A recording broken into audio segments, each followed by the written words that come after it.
Einfach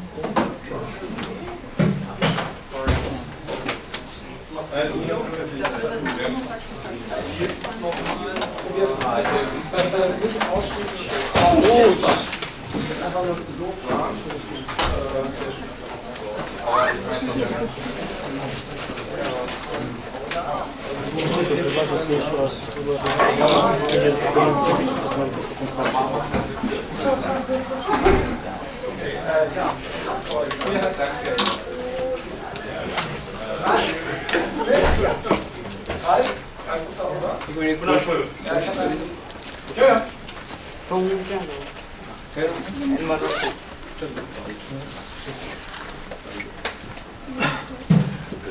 You upload the video to Commons?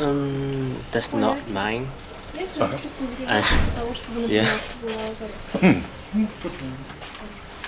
That's the...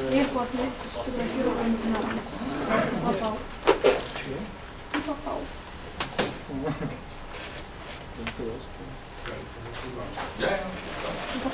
Okay. You're here for video? Nice.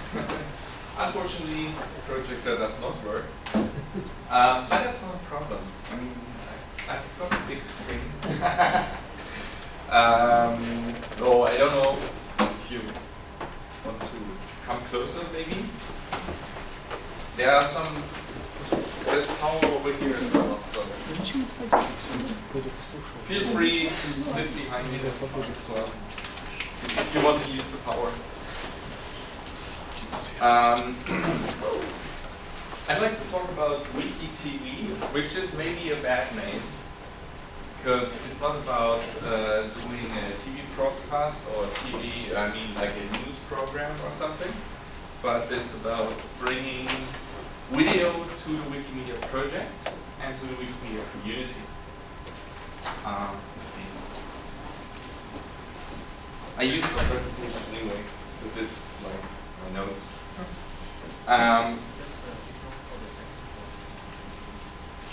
I guess the cable is broken.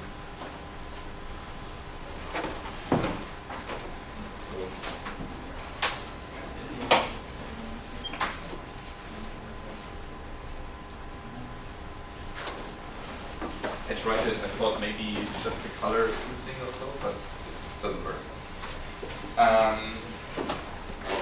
So, yeah, I do it like this. I know it's not good, but better than nothing. And I mean, this was actually meant to be like a workshop. Is there anyone who is already doing some video stuff? I mean, like, because I know there is a video project on English Wikipedia. Then there is Andrew Lee, who gave a very nice talk yesterday about video things.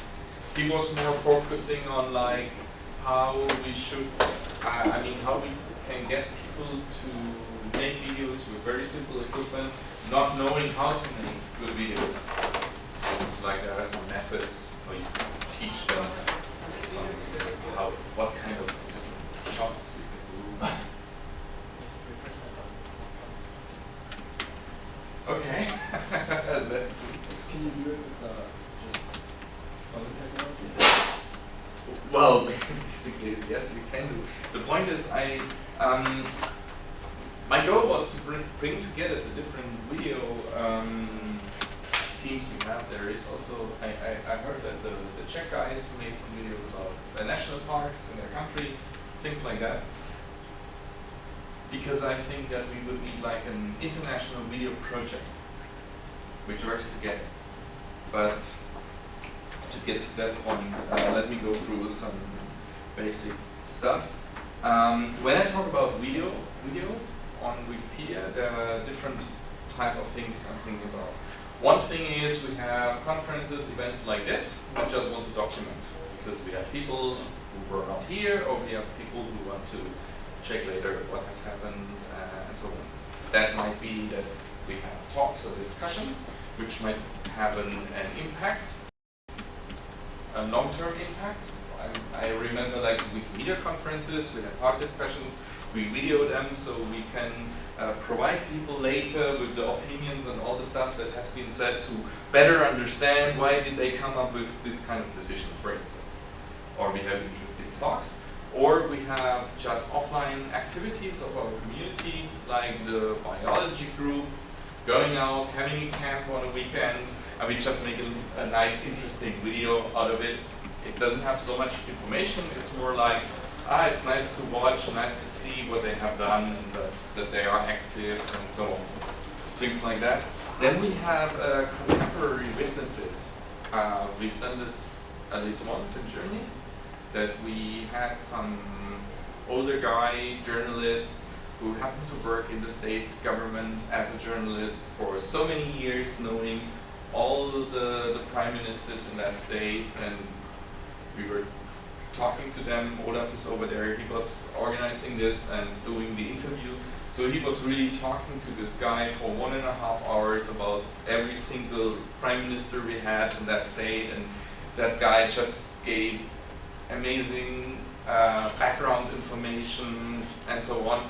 So, and now we are having like the big interview, and we have these little pieces about each prime ministers, which we can put on the Wikipedia articles and add some extra information.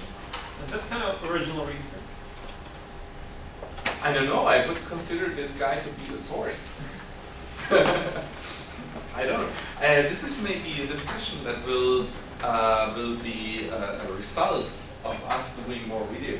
Andrew yesterday presented about how many videos we have in English Wikipedia.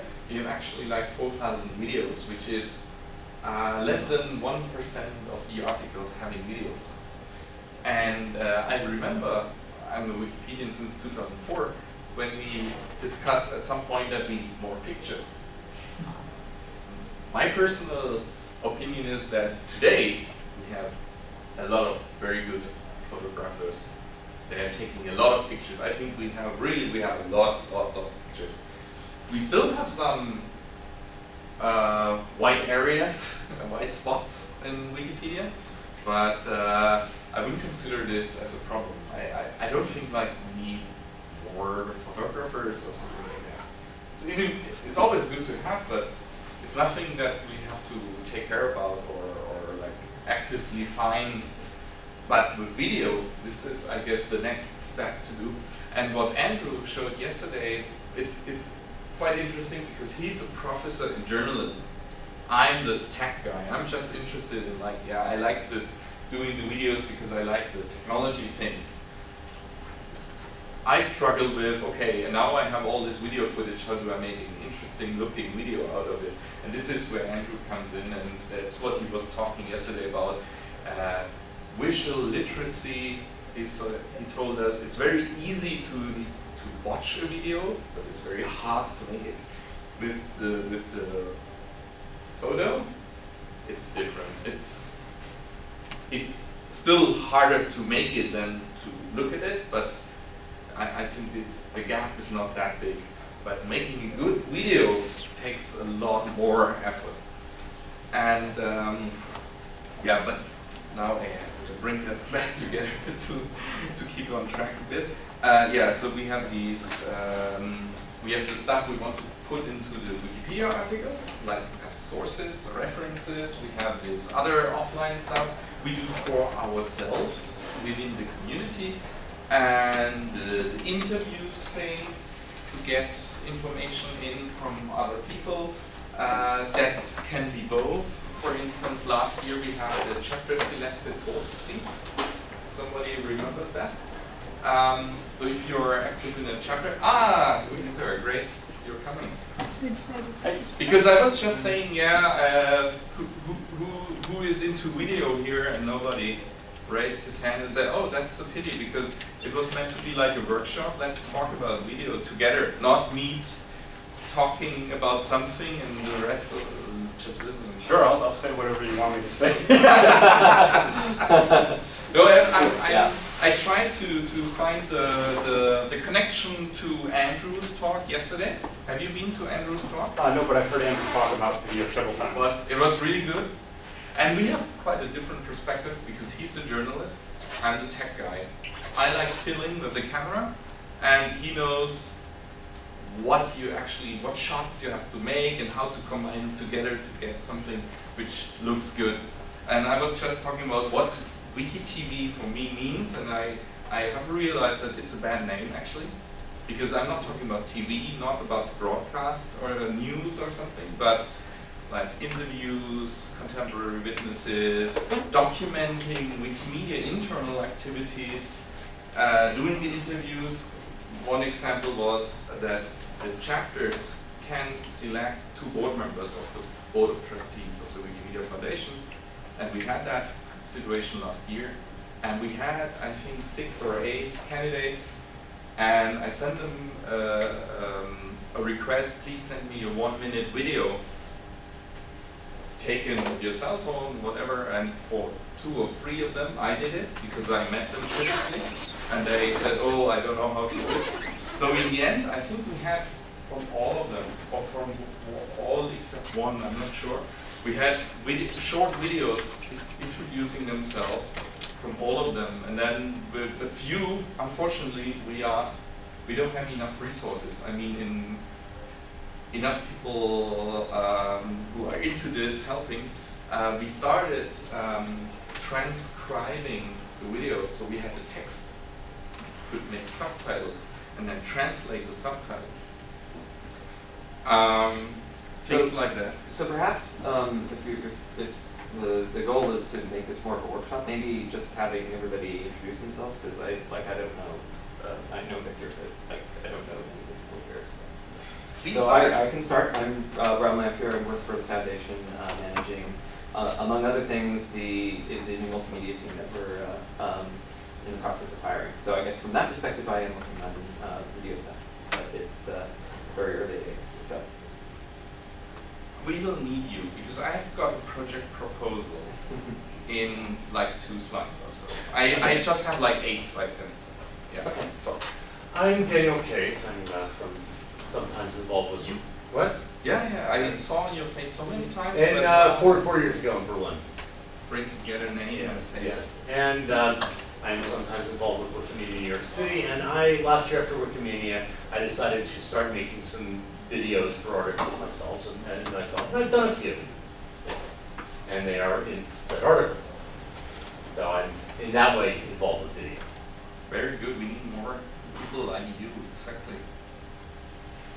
I'm Leslie. I've been editing on English Wikipedia for like 6 years, but well, I'm not very familiar with video, but I'm interested in maybe incorporating more videos into articles. Since right now there's just text and pictures is kind of boring, so having videos make it more lively and more, in a way, more interactive.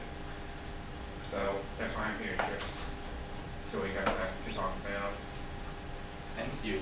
Do we want to go to back row? You want to say something? You? Darf? Olaf? Ich war Ihnen nicht ganz präsent. Kurze Vorstellungsrunde. Achso, okay. Yeah? In English? In English? Yeah, please.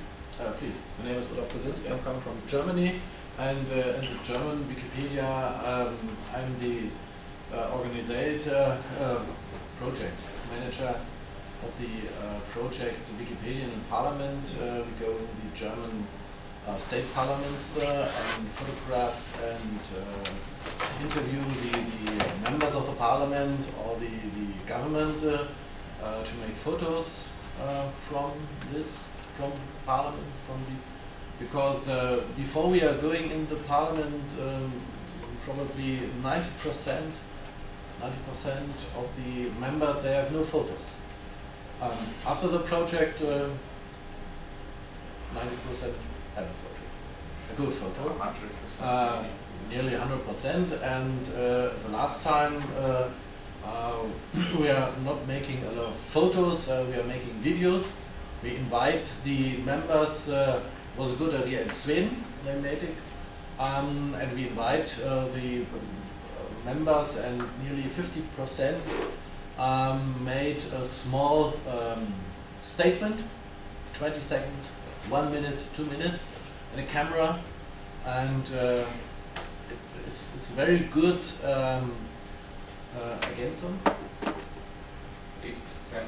extension to the article, to the photo, to the very good photo. It's a very good extension when you see not with makeup, only to talk about the own person. And this is my job. Okay. German Wikipedia. The guy you just came in, short introduction, who you are, what do you do in the video? Oh, actually, I'm just volunteering for tech support, but not doing a good job of doing this. Ah, you brought a working VGA cable? No, I was trying to find the tech support people, but Are you trying to find them? I'm sorry. sorry about that. What is it you're trying to plug in? Are you just, do you need just the mini video connector? The cable seems to be broken because there is a pin missing. Oh, okay. I tried it, didn't work. I thought maybe it works with a distorted image or with some color missing. Is there, Nothing. is there power to the computer? To the I mean computer? the desktop computer? The desktop computer. I've not been using that. It seems like the power's not working at all. But the projector worked. But I just got like no source. Sorry, the guy with the cool. It's Victor's actually. My name's Sean Matthews, and Victor and I actually made a bit. What was that? In January? of this year? February. It was right before Valentine's Day. Yeah. So we did a fun. It was called Love Dart, the weirdest Valentine's video ever. So Yeah, we made a video for fundraising before about we wanted to make a happy Valentine's Day from Wikipedia, and so we found an article about that's when snails mate, yeah. they stab each other with these things called love darts. I've They're heard that too. arrows Okay, that they yeah. shoot into each other, and we found some editors who wrote this article. Unfortunately, only one editor responded. She was in New York City, so we went to New York City Yes. and interviewed her about it. She's totally eloquent, yes. I'm sorry. No. So I'm a independent video producer and content producer from the United States. So that's my background in kind of developing short branded videos for companies and, you know, telling stories through various mediums. So we were talking about, it's like, this is an awesome class. Okay. So. Victor. Yeah, so I have been a Wikipedia editor since 2005. We saw this title. I work for the foundation in the fundraising department, and I produce a lot of content about the community and about Wikipedia for the general public. But we saw this class, and when I was a poor student and an editor of Wikipedia, I thought it was just awesome that I could take a photo of something on my 2G cell phone, email it to myself, and then upload it, and it's like, wow. Some of these photos I've taken that are real grainy, they illustrate the articles today, because no one else has come by to take these things. So I still think that there's no such thing as I think the allure of photography and that this mystique around the photographer and what's a professional photographer or not, that should be torn away, because if you're illustrating something, a photo is better than no photo. Best camera is the one that you have. So, Yeah. I mean, Yeah. Alexander. Well, you can go there. I came from Russia, and I'm here to bring some your experience to my friends in Russian Wikipedia, Russian news, to help them make video for comments and for how to. So I happily count you in when we go start the big Wiki Video International project. Hopefully. Yes, I think we can. Perfect. Just listening to all of your opinions first. You from where you come from? I'm from home. From Hong Kong, right from here. Okay. Welcome to this. I usually upload some photos to the Wikipedia comments. Yeah. But I never try to put some videos. It is because of for the devices and thinking of the topics and the materials which is suitable for putting on the Wikipedia comments. Yeah. Yeah. I love to talk about this more later. I am Philip from Wikipedia Serbia and Serbia. I've made a few, amateur videos in my life, but I don't consider myself a video anything. More like taking photos. But I'm interested in the general idea of making videos, and well, I'm here to learn something or see something interesting. Josh from Chicago. But I worked with Chinese artist Leo Wei, who did a video installation here in Hong Kong. It's going on right now. So I'm just here to see how, because it was, these user videos that he just kind of did himself with no video background. And how we can get more, realistic videos that everyday users can take and apply that into our outside. Yeah. Who of you have been to Andrew's Lee's session yesterday? Because I think it was awesome. Because he was talking about. We are really like extending each other, because he was really talking like how you can do with your cell phone or whatever the 5 easy steps to take a video that looks like that looks usable, and not about the technical quality, like the number of pixels and whatever, but frame rate. But the frame rate, or frame rate. But it tells the story, and that's what is needed. Everything else we can improve later. And me being the tech guy, I was like, we need videos. We really should do this, and it's an interesting thing, and I know how to do this technically. But actually, I didn't know about this 5-shot method or anything. That was exactly the challenge I often had. Like, now I have this fancy video setup. So, and now we are doing this footage, getting this footage in. So, what are we going to do with it? How can we make it something that looks nice and not just boring? I could put a camera over there, record the whole session, and then upload 1.5 hour interesting sessions, but people will stop looking at it after 5 minutes. Because 2 minutes. Or 2 minutes. 10 seconds. Yeah. Oh, I didn't want to insult. That's, yes. And this is, I started with that way as well, and I would say maybe back in those days when I also did exactly the same, it was maybe better than not having it, but yeah. So we have these different challenges. I tried to put this together. What we tried in the German community, with support by the chapters, was that getting some nice equipment. First of all, we had the pilot things, very small things where I just did it because there was a conference, and a few days before we just rented 2 cameras and a mixer and got our first experiences. And then we knew, okay, we need this kind of equipment and this kind of setup works to get interesting videos, at least from documenting sessions and workshops. And then we started buying a few things, getting some money, so we had could offer travel support, so we could tell people, okay, let's go, we need 3 people going to a certain event. And we have some money, so we can buy you the train ticket and an accommodation for 1 night to go there and do that. And so right now I have 3 1 terabyte USB disks with me, having 1.5 terabyte of raw material of 90 hours approximately.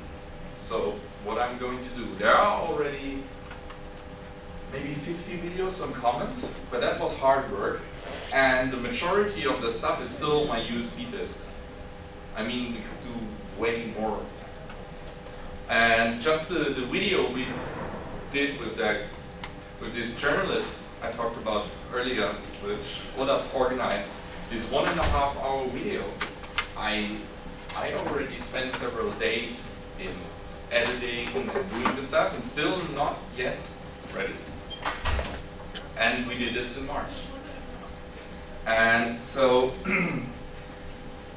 now we tried something new, or we took it to the next step. Okay, let's provide some training. We recently had a candlelight training in Berlin, And it was very interesting because there were several people who were not from our community who came to this workshop. We did it in a hackerspace in Berlin, and almost half of the people who came there were not Wikipedians or so. So, of course, we don't know yet, but maybe it's an opportunity to get new people into the Wikimedia world. Maybe by just taking videos. And of course we were happy because as the organizers, having a few more people attending the workshop, we had the costs anyway. So they didn't cost us any money, they were from Berlin or so, they just showed up because they heard about it through the hackerspace and through friends and so on. So we are of course happy that our money was used actually more effectively, even if those people maybe will never make videos for us, but maybe, I mean, they learned how to use an open source video editing tool. And that's good. I mean, I try to focus on the open source thing. There is Canon Live, which I have just named. Maybe I should write it down because the name is a bit strange. It's for KDE, that's where it came from, Canon Live. And there is a fork now, which is not as powerful as Canon Live yet, but platform independent, which is called OpenShot.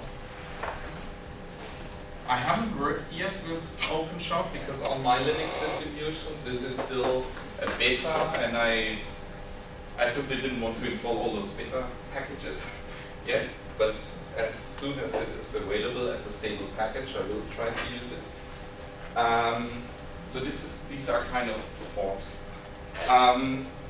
Just as a simple picture, what we have done, if you have a static setup, I mean you have someone explaining something or a video, or you have a workshop you want to record, in these settings what we have currently done and what for me proves to work very well is that you have your person or your object, or maybe two persons talking to each other, and you have like two cameras.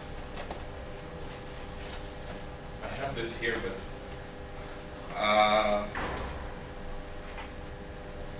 and then you just connect everything to a video mixer. Maybe you even have like a presentation going on, so you take from that projector here. You also take the video signal to a mixer, and then from the mixer you mix it live, and then you record it directly. This is in many cases seems to be like a quite simple setup because it prevents you from having this huge bunch of footage where you never find the time to actually edit. I'd like to add something because I think that's a really good setup, but for an average Wikipedian, I don't think they're going to have that kind of equipment around. And this is what we did in Germany by having this project. So we have that equipment and can use it at least throughout Europe. Okay, but sending it around. I guess what I'm getting at is to try to think about like someone who could be anywhere who might just have like a smartphone, you know, or something like that. Yeah. To try to, if they wanted to do like a 2-camera setup, I guess is what I'm trying to think of. That you could do things that are even more kind of, it's not really low tech, but more like accessible. So that you could have like, I could have this phone and you could have, you know, your phone, and we could figure out some way to put them on like a $5 tripod and then still have good audio for things. So that then it could be like, for, you know, very inexpensively, you could put the material together that way. Yeah. I'm just thinking aloud. Yeah. I mean, what the point here is from starting working with individual cameras into going, okay, let's have a mixer and do this live, because this saved a lot of time. But this is a more, you need more equipment, and not everyone has access to like a mixer. Camera is often easier. What there is something in between. You can use a cheap camcorder which has a firewire output, or also called digital video TV, because you can just plug it into your computer. If it runs Linux, even better, because you plug it in, you can grab the video stream live with just open source tools. You can just write it down to your hard drive. By firewire, you mean that? I mean, I haven't seen a computer with a 1394 port in a while. Like this? Well, I can't think of it. Most of the computers have that. I think maybe, well, I remember when they were dedicated 1394. At least notebooks have it, often have it. Desktop computers, you're right, it's not so often, but I think notebook computers, most of them have the small one. The small one with a little, it looks like a Gothic arch window with a little, yeah. It's like... Okay, that looks different from what I'm thinking of. Yeah. Yeah, also called, 1394. It has too many things. But yeah, with Firewire, there's also like a Linux software called DB Switch, where you can have like 2 cameras, 2 notebooks, running DB Switch on it, sending it to maybe a third computer via a wired network, also running DB Switch, and then you get in all the video sources, and there you can do some A/B live editing and writing it back to the hard disk. That's pretty cool, and especially these cameras are much cheaper than like, here I was working with like SDI, because you can run a 100-meter cable, just plug it in, works, and you have HD and great quality, but obviously this is not always possible. What's the name again of this software, please? The one for the DB Switch. Yeah. I'll write it down. DB Switch. The Debian guys seem to have developed this because they need this for their conferences. Great. So, and I know at least one person trying to do this with a Raspberry Pi. These little computers you can put together by your own. You can buy these little boards called shields. So you have like just the main CPU, and then you might have like a Firewire shield. Put them together, install some mini Linux on it, which just runs the DB switch and has an Ethernet connection. So you could like have the camera with this Raspberry Pi on it, and then you just run a network cable, and then at some point you bring in all the video streams from the different cameras and do the editing and recording. Just to kind of play off of both of what you guys were saying, I've used a smartphone app that will tie a couple of cameras together to do exactly like what you're talking about. So it kind of bridges both of those worlds, where it's like kind of real time. You're getting the footage from, and there's an app that does I think up to like 8. So we could have 8 people in the room shooting this, and one person is in charge of switching the footage. So if we're doing like a presentation, you can get, and it's still clunky, but it's pretty cool, and it certainly solves that idea of being accessible, but still having some, a slightly more professional element to it, I guess. What is the name? I can't remember the name of the app. Maybe. What's that? Live stream. Well, there's a couple of, if you Google it, there's like, it's just like iPhone switching, video switching app or whatever. I can't remember the name of it. I used it to use live stream Mhm. for it, and they had this Android app, iPhone app, and I could use it on my desktop also. Yeah. But the problem was all the devices had to be connected to the internet. They have to be on and the the same sign-up wall. would be going to the live stream server, and then I had to mix that on the server. So if one camera has a better connection than the other camera, then the mix is going to have problems. Yeah.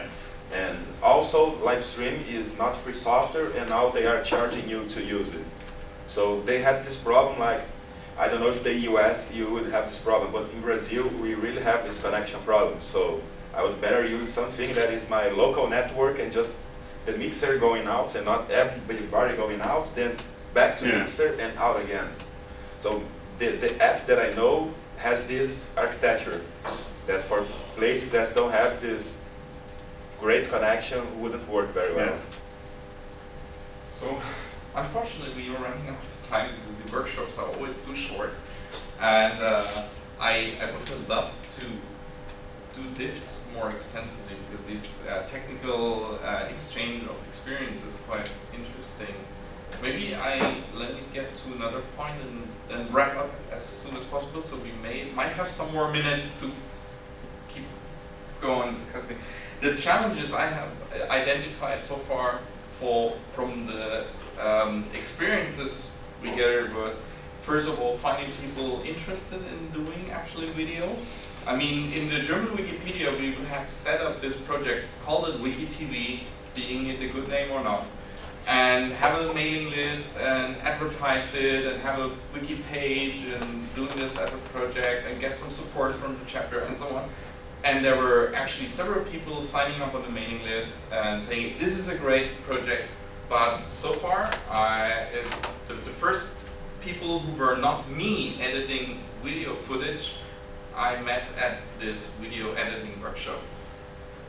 Maybe this will improve, but this was really a problem. So for more than a year, we had like people coming in saying, this is great, but there was nobody actually doing something. So training people to produce good videos, both technically and what Andrew does, like giving them these like interesting 5-shot method and so on. You really should check out his talk. I guess it was recorded, but it was really worth it. Providing professional equipment. I mean, what we talked about, getting that stuff to be actually able to do it. Or if you can do it with smartphones, even better. Depends on what you want to do, obviously. Collaborative editing. This is now talking about the 90 hours of footage sitting on my USB drives, not being edited and uploaded because my time's limited, right? What I think about when I talk about collaborative editing, I think about distributing the extensive editing work to more people, to more shoulders, maybe even to people having a different background, because someone might be good in like running the cables and setting up the video environment, but might not have the skills to do a good editing of a video project. Right? And sharing the raw material, obviously. I do this now by sending USB disks via mail. I mean snail mail. Yeah. and copying data, and it's hard. And I lost some data, like, oh, now both directories look exactly the same, then I can delete that stuff here because I don't need it there. Oh my god, this was the Explorer window of 2 times exactly the same location, now I've deleted it. Things like that happening. And then converting and uploading to Commons. I don't think converting is a problem for me at least, but I know very well how to use FFmpeg and mencoder and so on. But many people tell me like, WebM? What the fuck? I mean, I found the Firefox plugin that the video page recommends using. That's how I converted all my videos to OVGs. But how about iPhone? Is there a converter, free converter for iPhone? I don't know. As far as I know, it's that there's a Firefox plugin called Firefog. Firefog. Firefog. That's excellent. And then Miro video converter. That's what you said. It's free, at least. I believe it's free. Miro is free. Miro is free. I believe it's open source, and they convert to all kinds of different formats. I actually use Miro if I have to download something in OGV and then edit in like H.264 or something. It's pretty fast, actually. It's pretty fast, and they updated it like 6 months ago, so you can put a bunch of videos in it in a queue to convert. So, and uploading is a problem. I mean, I normally put stuff on my FTP, add a text file with the actual wiki page content, I mean like the template and metadata and that stuff. And then I send an email to somebody like Rowan, hey, please, can you move this to comments for me? And then it takes a few days and we will do it. Now I learned that there is, you can do this via Bacilla. Yeah, chunked upload But as well. Well, no, actually, you should be able to do a lot of what you need to do with chunked upload now. I mean, up to 500 megs. that sounds about right. Yeah. Yeah, but Okay, so even bigger. Yeah. if you talk about HD, at least it's Sure. Okay. not always. Sometimes, yes. Right. So my proposal is a video project, and I'm really talking like a Wikimedia project. Like I don't know if wikivideo.org will be the right name and address for it, but something like this.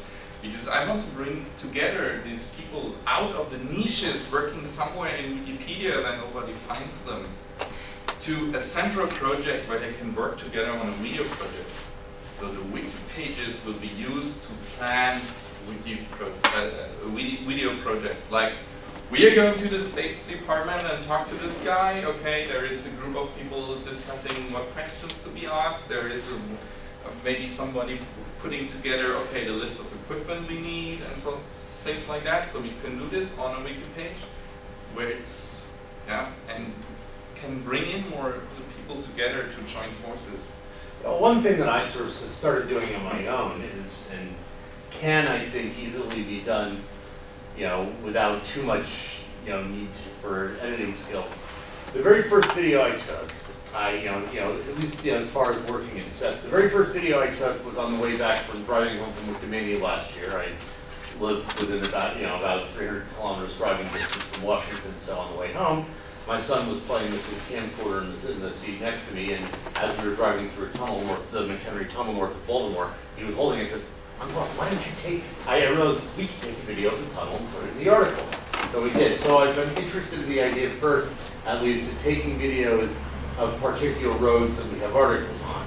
I mean, not in the case of really short roads, the whole road. If you look at New York State Route 747, that was the first attempt to deliberately do this that I did, if only two that I've been able to upload so far. And later this summer, I hope we can upload a sort of montage of a longer road. So things like that, little sets like like roads or other views from transportation routes. That's something to start with if you're creating a set, because you can use the pure cinema approach. You don't need a voiceover, and you don't need text. I've done this I haven't finished it, but I've started doing this in Switzerland with railroads. Because I was invited to a one-day railroad trip, ride some fancy railroads, and then on the morning, right when I wanted to leave my home, I saw this bag with this expensive camera from Wikimedia Germany. I felt like, why don't I take it with me? So this was really like a very spontaneous thing, but still I have like 2.5 hours of footage now. Yeah, my wife and I had decided not to bring our camcorder on this trip. Had we, I might have gone on the Shanghai Maglab and taken video from that. I didn't bring it here because I felt like, first of all, it's a lot of extra luggage I have to pay for. But the Czech, thanks to our support, I guess the Czech would have said, "Oh, it's great that you brought the stuff and took some videos. We will take care of the costs." But anyway, knowing that I've already these 90 hours of footage, I feel like there is no chance in doing it. It just doesn't make sense doing it, unfortunately. So, video projects I know of internationally is the WikiTV, in German Wikipedia, I've talked about so much. The national parks I have mentioned. In Sweden, they did this with the Nobel Prize or Nobel Award winners, right? These interviews, very interesting videos. But they also have the problem of getting everything done and uploaded. And then the English Wikipedia project. All right. Okay. On the one hand, we need this planning facilities like this wiki, and where we also can add what equipment is actually available, so people know that when they are in Germany or somewhere in Europe, know, okay, in Germany there are 2 cameras and a mixer and this and that. And when I go to Sweden, I know that the Swedish chapter has whatever else and so on. And then we can do the planning, can communicate together, build a community. Production is obviously outside any technical infrastructure. It's outside, literally.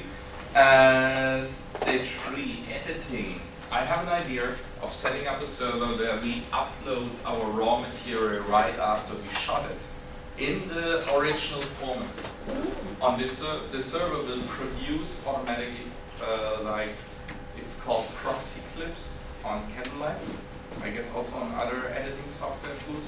It's like, as an analogy to photography, it's like making thumbnails.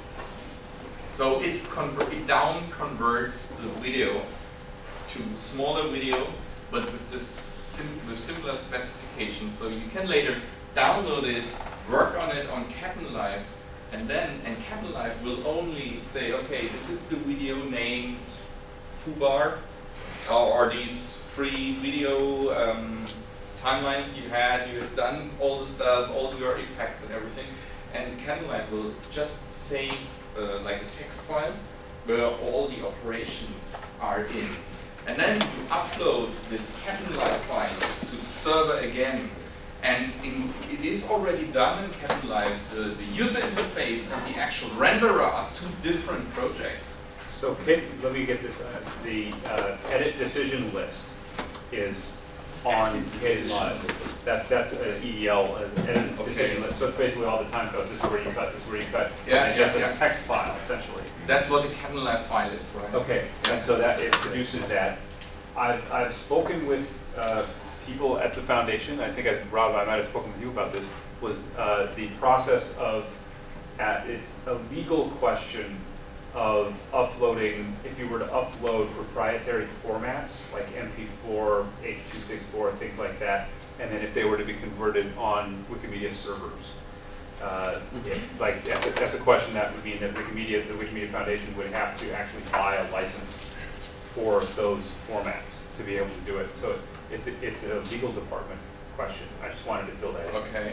But it's a great idea because those are what are normal formats for people. At least so far, I was always able to just use FFmpeg or mencoder and drop in the stuff and get out a free format. So yeah, I mean, I never got a proprietary codec or anything.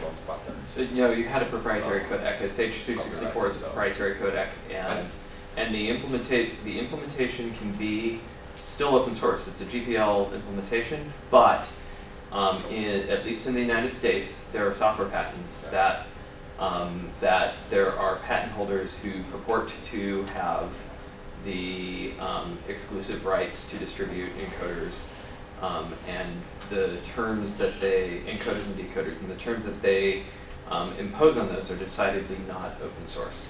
I see. Yeah. Those who purport another way of saying trolls. I will not speak to the validity of the patents. Yeah, but you get the idea. We upload the raw material, we get these proxy clips, everyone can easily download to just do the editing, then we upload the edit decision list or Candlelight file to the server. The server will then render the actual video and move it to comments. Sorry, I haven't moved there. Yeah, I know time is up, unfortunately. Also wanted to talk a bit about subtitles, but anyway, time is up. I think that our video guidelines have said that not to use subtitles, at least because I guess at least the raw video should not use subtitles. No. Comments can do that for you as text, and will just. You mean there's an editable text layer you can put in? I wanted to get a real because I was thinking that. I'm sorry, before everyone leaves, so because of this idea where the foundation servers can't necessarily, because of legal issues, take formats that are proprietary and convert them into free formats automatically, what would people think if there was a video uploader on the Commons app the Commons uploading app. Would people like, if you could just record a video on here, press convert, would people like that? By the way, we also can't distribute that. So That's not, that also can't happen. I was just about to ask you, so what does it change? Because Yeah. it's still the same process being done just on a different computer. Yeah. And it would be much more better if subtitle functions is add inside. Subtitles? Yeah, it's for you to add or edit some subtitles. Is that what we were just talking No, about? they exist. The subtitle function exists. Yeah, there is a namespace called typed text. And you do typed text : name of the video file dot language code dot SRT. SRT is a subtitle format. And there you just, and it's a text format. And there you can just drop in, it's like a wiki page, right? You drop it in, and if you open the video under that name, it will offer you to show the video including subtitles. And the nice thing is that you just like copy that page like from the typed text : foobar.ogv.en.srt to the same name .jp.srt and just translate to Japanese, and you have added Japanese subtitles. Okay, so Or Chinese, whatever. Wait, you can do this in the actual video syntax when you're editing the video. No, this you do on completely independent from the actual video. Correct. Which is the nice thing, because otherwise you would have to rerun your videos. So yeah, that's what I was thinking. Is it possible just to like iPhone or you can you show me this really quickly? Yeah. Because I mean that's what I need to do. It's like Is there any free software for the computer that you can download? yeah, there's plenty like there's plenty of open source like so you can do this on Yeah. I never use I don't have the same proprietary issues, so I use Awesome, thank you. Rebuilding the player, the subtitle player. So last year, they open source. they shut They're very, very good. So once you have one person who does the code search, and then anyone can copy that. So how would you get to this time? Any language. So you just write the subtitles here. I've never seen anything better. And so if someone watches this on YouTube, they'll see the And then this way I'm doing that multi-sidetrack for multi-languages. Yes, the syntax here is I've seen this with people have experience doing like a lot of one I use several Okay, so the namespace is and so it's hard.